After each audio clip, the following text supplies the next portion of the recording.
Producer ఏం రత్నం గారిని మాట్లాడాల్సిందిగా కోరుకుంటున్నాము. ముందుగా మీడియా మిత్రులందరికీ నమస్కారం. ఇంత కష్టపడి 5 సంవత్సరాలు ఈ సినిమా తీశాను. మీ అందరి కోఆపరేషన్ ఈ సినిమా హైట్స్కి తీసుకెళ్తుందని నేను నమ్ముతున్నాను. ఎందుకంటే ఇది ఫస్ట్ ప్రెస్ మీట్. దీని తర్వాత ఇంకా 2 పెద్ద ఈవెంట్స్ కూడా చేస్తాం ఈ సినిమాకి. ఇంత పెద్ద సినిమాకి ప్రమోషన్కి ఈ టైం చాలదు. యాక్చువల్గా మేము ఇప్పుడే అనౌన్స్ చేసాం, కానీ చాలా కాలాతీతంగా ఈ సినిమా తయారైంది కాబట్టి ఇంత తక్కువ టైంలో, ఇంత రిలీజ్ టైంలో ఇంత ప్రమోషన్ చేయాలి. తప్పకుండా మీ అందరి సహకారం కావాలి. ఎందుకంటే ఈ సినిమా ఫీల్డ్లో నా జర్నీ 54 ఇయర్స్. 54 ఇయర్స్లో తెలుగు, తమిళ్, హిందీ అన్ని భాషల్లో నేను సినిమాలు తీశాను.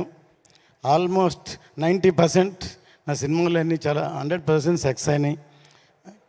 నాకేంటంటే కమర్షియల్గా కాకుండా సినిమా ద్వారా ఏదో ఒక మెసేజ్ చెప్పాలనేది తపన. వాటిల్లో వచ్చిందే భారతీయుడు, ఒకే ఒకడు, ఇందులో నాయక్, ఇప్పుడు ఈ హరిహర వీరమల్లు. ఎంటర్టైన్మెంట్తో పాటు ఖుషి లాంటి సినిమాలు, బృందావన్ కాలం లాంటి సినిమాలు, అలాంటి సినిమాలు తీసాం. కానీ మాకు మీడియా చాలా పవర్ఫుల్, మీకు తెలుసు. దానివల్ల మనంతు ఎంతో కొంత మెసేజ్ చెప్పాలనేదే నా ఉద్దేశం. అందుకనే అందులోంచే భారతీయుడు పుట్టింది, ఇవాళ హరిహర వీరమల్లు పుట్టింది. ముందుగా ఈ సినిమా తయారవడానికి ముఖ్య కారణం పవర్ స్టార్ పవన్ కళ్యాణ్ గారు. ఆయన ఈ సినిమా మొదలవటానికి ముఖ్య కారణం సత్యాగ్రహి. నేను ఆయనతో ఇదో 3వ సినిమా చేస్తున్నాను.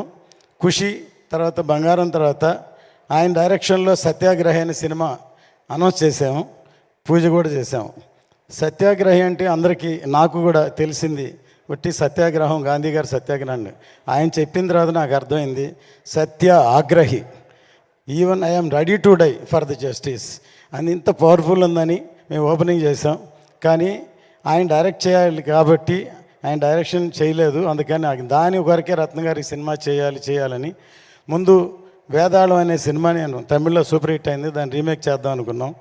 కానీ అది ఎలక్షన్ వచ్చి చేయలేదు. తర్వాత కృషి గారు ఒకసారి నాకు ఫోన్ చేసి ఒక లైన్ ఉందని ఈ లైన్ చెప్పారు, నాకు నచ్చింది. కళ్యాణ్ గారి దగ్గర తీసుకెళ్ళి చెప్తే కళ్యాణ్ గారు అన్నారు కృషి గారితో, నేను రత్న గారి జడ్జిమెంట్ నమ్ముతున్నాను అన్నారు. అలా మొదలైంది ఈ సినిమా. చాలా టైం అవడం వల్ల 2-3 కరుణాలు దాటింది, చాలా కాలాతీతమైంది. అందువల్ల అందరూ టెక్నీషియన్స్ కూడా ఎంతకాలం అయింది కాబట్టి అనుకోకుండా ఎప్పుడో వేదాళం సినిమానే డైరెక్ట్ చేయమని మా అబ్బాయి జ్యోతికృష్ణని కళ్యాణ్ గారు రమ్మన్నారు. కానీ అప్పుడు తను ఒక సినిమా ఆక్సిజన్ చేస్తున్నారు, మధ్యలో ఉన్న నేనే పిలవలేదు. ఒక విధంగా నేనే తనకి అపకారం చేసినట్టు. ఈ సినిమా ఏదో మా అబ్బాయి అని డైరెక్షన్ చేశాడు అని కాదు, నిజంగా నాకే హెల్ప్ చేసినట్టు. ఎన్నో రాత్రులు నిద్రపోకుండా ఈ ఒక హిస్టారికల్ ఫిల్మ్ని తను హ్యాండిల్ చేయడం విధానం అసలు కళ్యాణ్ గారు ఆశ్చర్యపోయారు. ఎందుకంటే తను +2 చదువుతున్నప్పుడే మన స్నేహం కోసం సబ్జెక్ట్ చెప్పి తమిళ్లో శరత్ కుమార్తో తీసాం. తను లండన్లో వేల్స్ యూనివర్సిటీలో చదువుకున్నాడు. ఇప్పటివరకు అవకాశం దొరకలేదు. అంటే నేను ప్రొడ్యూసర్గా ఉన్నా, నా పనిలో నేనున్నాను. కానీ ఈ సినిమాతో తనేంటో నిరూపించాడు. ఇప్పుడు ఈ ట్రైలరు బ్యాక్గ్రౌండ్ కిరవాణి గారు ఎంత అద్భుతంగా సాంగ్ చేశారు. సాంగ్ మీ సినిమా కోసం చేస్తే దాని ఉన్న బ్యాక్గ్రౌండ్స్ అన్ని తీర్చి ఇలా ఈ ట్రైలర్ తయారు చేశాడు. కళ్యాణ్ గారికి చాలా బాగా నచ్చింది. నిన్న వచ్చి కిరవాణి గారిని అభినందించారు. అంత గొప్పగా ఈ సాంగ్ ఉంది. మీ అందరికీ నచ్చిందా ఈ సాంగ్? ఫస్ట్ చెప్పండి. ఇది చాలా బాగా ఒక ట్రైలర్ లాగా ఉంది ఈ సాంగు. ఖచ్చితంగా 12వ తారీఖు థియేటర్లో వస్తుంది.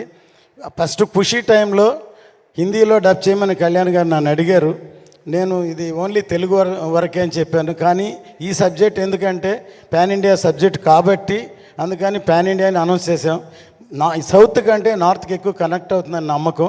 ఇది హిందీలో చాలా బాగా క్లిక్ అవుతుందని. ఇక్కడ ఎలాగో పవర్ స్టార్ గారు ఉన్నారు, హిందీ పెద్ద హిట్ అవ్వాలని కోరుకుంటాం. ఇందులో బాబీ డియోల్ ఇందులో మెయిన్ రోల్ యాక్ట్ చేశారు. ఇందులో ఈ సినిమాకి పనిచేసిన అందరి టెక్నీషియన్లకి, ఈ సభాముఖంగా నేను థ్యాంక్స్ చెప్తున్నాను. ప్రతి ఒక్కళ్ళు కష్టపడ్డారు. హాలీవుడ్ ఫిలింకి 2 డైరెక్టర్లు 3 డైరెక్టర్లు ఉన్నట్టు ఈ సినిమాకు కూడా 2 డైరెక్టర్లు డైరెక్ట్ చేశారు. ఈ సినిమాకి మేజర్ పార్ట్ ఇప్పుడు జ్యోతికృష్ణ చేశాడు. ఇప్పుడు మీరు ట్రైలర్ చూశారు. ఇంకా వచ్చే నెక్స్ట్ సాంగ్ ఈవెంట్స్ చూస్తే ఈ సినిమా ఎంత గొప్పగా ఉంటుందో. నా సినిమాని ప్రతి వాళ్ళు వాళ్ళ సినిమా సక్సెస్ అవ్వాలనే చేస్తారు, కానీ ఈ సినిమా అనుకోకుండా చాలా అద్భుతంగా తయారైంది. చాలా కష్టపడి అందరికీ సభముఖంగా థ్యాంక్ చేస్తున్నాను. 12వ తారీఖు ఎదురు చూద్దాం. జై హింద్. థ్యాంక్ యూ சார் ரத்னம் గారు. உங்ககிட்ட எங்களுக்கு ரொம்ப பிடிச்சது 2 விஷயம் சார்.